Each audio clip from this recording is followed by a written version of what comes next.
I do want to go now for immediate reaction to Edward Lawrence. I know that you're there. You've witnessed it all. Edward, I think for me, the reaction is clear. Every tweet from the Democrats thinks that this was horrible. X, not tweet, from Republicans, including Byron Donald, say that this is what it absolutely looks like when you put America first, when you fight and defend the taxpayers who have been funneling all of this money. What is your reaction? Yeah, and the president said in the Oval Office that he wanted this to play out a little bit longer than he had because he wanted America to see how things get done. This is the messy part of the negotiation part deal. I want to pick up on something that Brian had just said to Charles, talking about the Belt and Road Initiative. You know, the way it's been described to me with this deal is this is sort of the anti-Belt and Road. So that is a debt model and an aid model that has been going to Ukraine where there is no reciprocal, where we get no money back in the United States. The debt model, where it's just debt to Ukraine.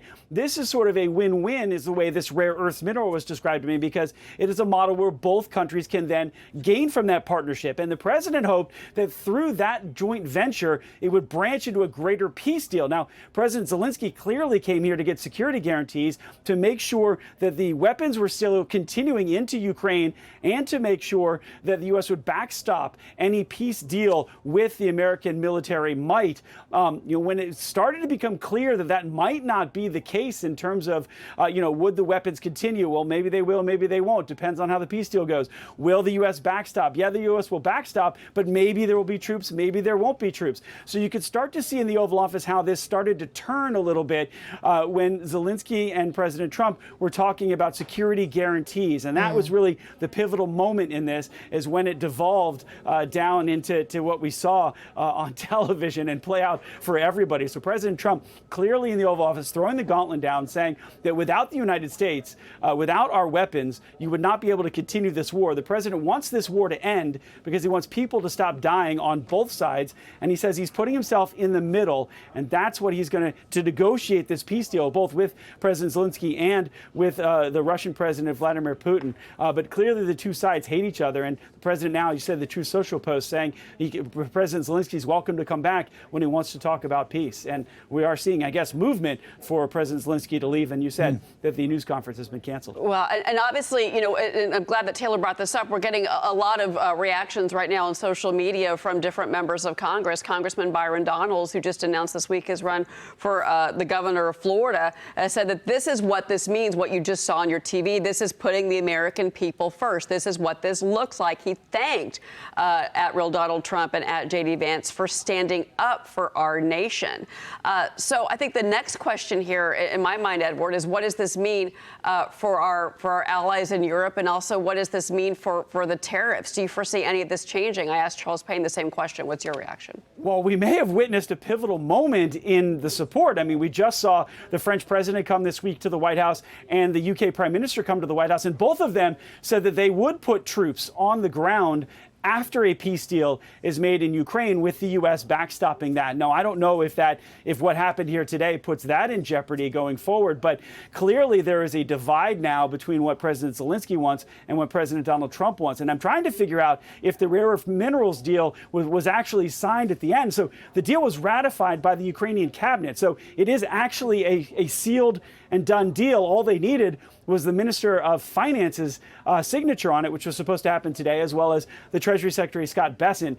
President Trump and President Zelenskyy signing would be sort of it's not necessary for this particular agreement. So I'm trying to figure out now, as I look at my phone, to see if that rare earth deal was canceled or if it ended up going forward. But that's how we started today, talking about that deal. Yeah. We're ending it now with obviously President Zelenskyy looking like he's getting ready to leave. And that's the thing. We're waiting for him to come out, Edward, and we want to see what that shot is like. My guess would be at this point, and we'll confirm it, that it would be impossible after an exchange like that and to cancel the press conference for them to be able to ratify that deal, because that deal is part of this larger peace deal. And this is what's so interesting to me. Cheryl's reading the tweet from Byron Donalds, which characterizes what happened here today. Also on X, the Washington Post posting this. Ukrainian President Volodymyr Zelenskyy came to Washington to prevent President Donald Trump from abandoning Kyiv in favor of Moscow 3 years into Russia's war on his country, but was met with vocal anger from the American president.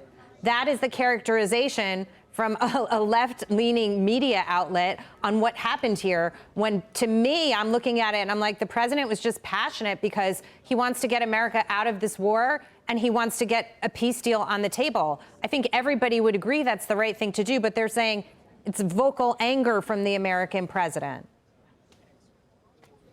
Well, and that's very interesting. It seems like anger from this president, but and I did feel like the president did get a little upset at some of the things that were being said in that meeting. However, yeah, we might be. We are seeing there's President Zelenskyy walking out. Ukrainian president walking out, leaving the White House and getting into his car. Edward, I know that you can see the live video as well as we can. Give us your reaction.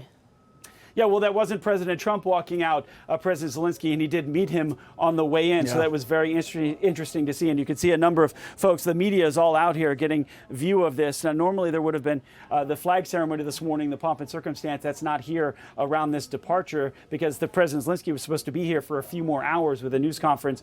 And it looks like they've finished their meeting now, and they are wrapping up to leave. My question in all of this is with Zelenskyy. I mean, what is next for him? I mean, Edward, you made a really good point that the Ukrainian cabinet approved this deal. This deal was actually moved forward with or without Zelensky's approval. He was supposed to sign it in the signing ceremony, but isn't that just ceremonial? Correct me if I'm wrong on that. Yeah, no, that is just ceremonial, right? This was a done deal. It was signed, or it was ratified by the cabinet. It did need the signature of the Minister of Economy for Ukraine, as well as Treasury Secretary Scott Bessent. And the Treasury Secretary basically crafted the deal, so he was going to sign it. And now we have to see if that signature for the Minister of Economy happened before this all devolved, and Zelenskyy is now leaving. But it is very interesting. One point you were making before about being angry. It seemed President Trump to get a little bit angry, a little bit upset, but this, at the end of the day, how he negotiates, hey, look, here's your side. You don't have the cards. This is the way it is. Here's our side. We have the cards, we have the weapons, and we can help end this war, and that's what he wants to do as President Zelenskyy is now coming past the location where I'm standing right now and leaving the White House. Well, Edward Lawrence, we are so grateful for your time and your expertise. And of course, you were there witnessing this live as we all view it on camera. I'm sure we'll be checking in with you in the coming hours as well.